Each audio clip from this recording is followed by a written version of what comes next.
Hello mga boss. Kumusta po kayo lahat? Shout out po sa aking mga viewers. Ngayon mga boss, nandito ako ulit sa silihan. Ito mga boss yung sili na pinatubo, F1. Ito mga boss yung sili ni Danny Boy na palagi namin na-upload yung video. So medyo matagal mga boss na hindi ako dito nakapag-video dahil marami naman tayong ibang ginagawa. So ngayon, bumalik ako dito at marami tayong mga viewers na nagtatanong, lalo sa YouTube, kung kumusta na daw ba ito sili ni Danny Boy. So ngayon, nag-harvest sila dito ngayon mga boss. So ito mga boss, at ikot muna kami ni Danny Boy dito para makita nyo yung itsura ng sili niya.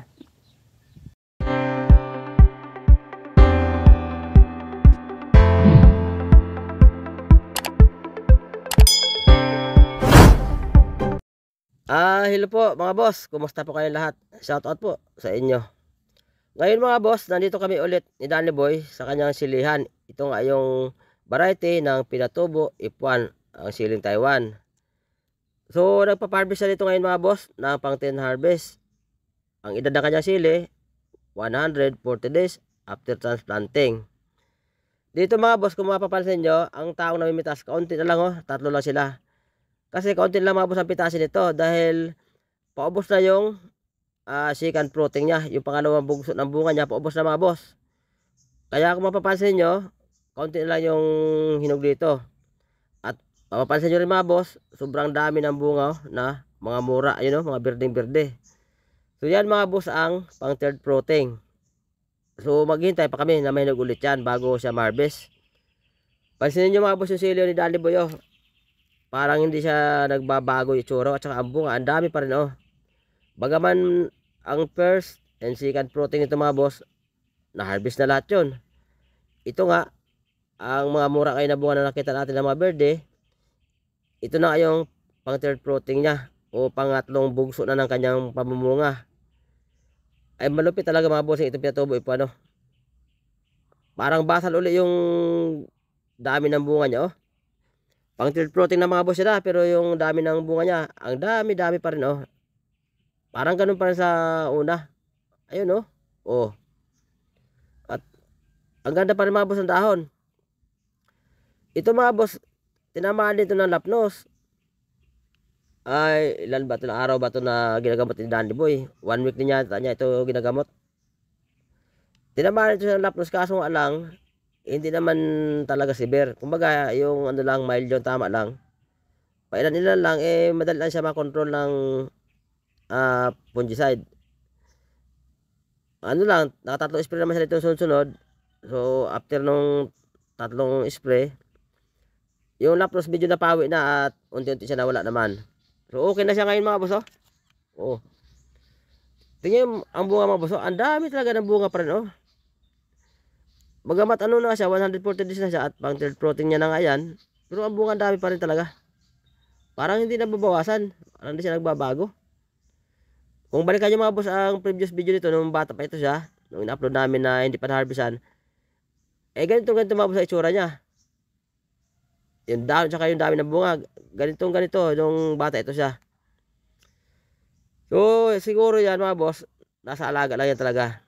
Tamang timing lang ng pag-apply ng mga pang-spray. Ito mga boss yung ginagamitan namin ng ng Nutriband foliar fertilizer at ng Quality 0062. So sa gusto sumubok ng mga foliar na ginagamit dito namin ni Danny Boy, tingnan nyo mga boss sa description ng video ito at ilalagay ko mga boss yung link ng store na binibilihan namin sa online para hindi kayo mahirapan maghanap kung saan pa kayo bibili. Kung sakali man gusto nyo subukan yung product na yan. Malupit talaga ito mga boss ang Pinatubo F1. Grabe tingnan nyo mga boss konti lang yung bunga mapula. Kasi nga yan na yung huling pitas na ito ng second fruiting niya. Kaya next week malamang hindi kami dito maka-harvest mga boss, maghihinto na naman kasi wala na siya matirang magulang Yung third fruiting niya kasi halos sabay-sabay ang bugso niyan. Halos sabay-sabay rin halos yan mahinog na naman. So palagay ko to mga 2 weeks to mahinto. Kasi magpapahinog pa nitong mga bunga niya mura. Kaya mag-i-stop lang siya dito. Kasi yung sa first and second fruiting niya, hindi mabos nag-stop doon sa pag-harvest. Talagang tuloy-tuloy. Pero nung paubos na nga, ito na nga medyo bumagal yung pamulaklak niya kasi nga tinamaan dito ng sakit din nung ulan niya na ulan. Tinamaan dito ng Phytophthora blight. Yung sa sanga ba mga boss, yung naglalapos yung sanga niya. So ginamot lang din yun ni Danny Boy. Ginamot lang din niya inisprayan ng copper fungicide. At yun, gumaling naman at ngayon ayan na.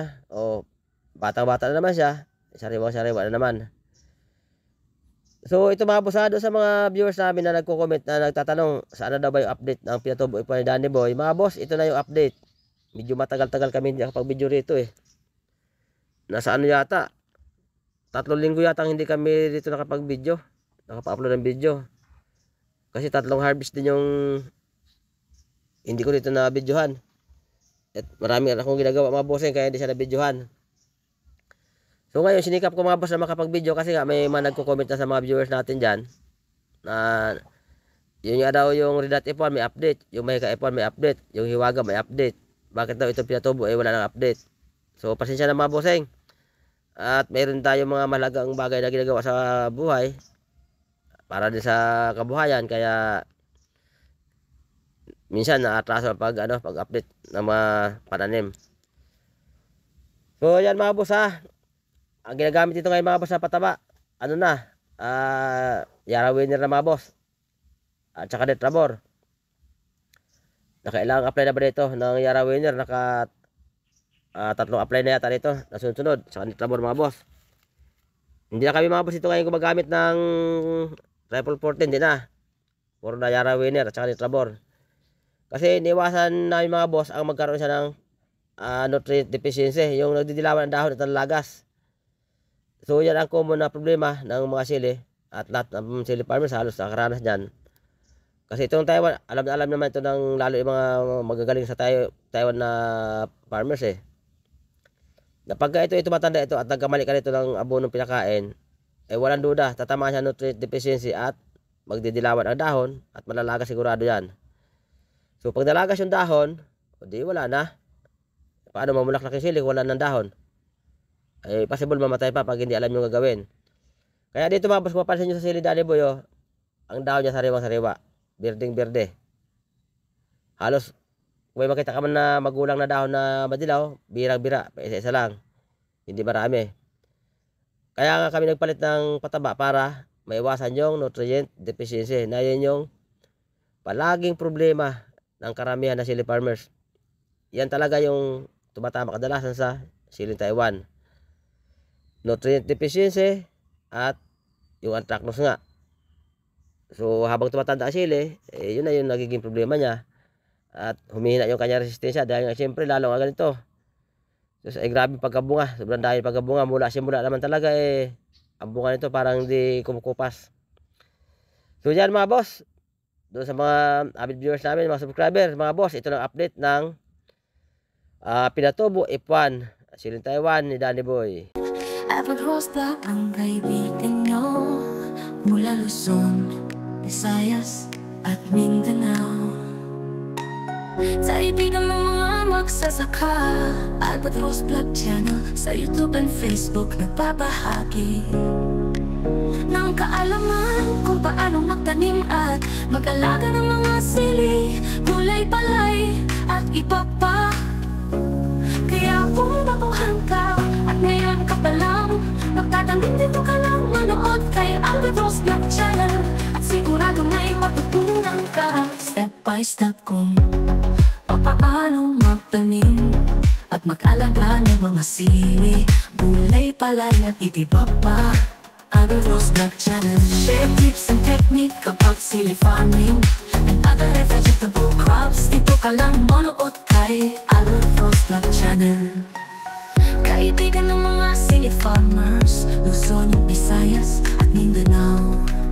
Albatros Vlog Channel, papapanood sa YouTube at Facebook. Albatros Vlog Channel, share tips and technique about sili farming, palay, gulay at iba pa. Albatros Vlog Channel, share tips and technique about sili farming, palay, gulay at iba pa. Albatros Vlog Channel, share tips and technique about sili farming, palay, gulay at iba pa.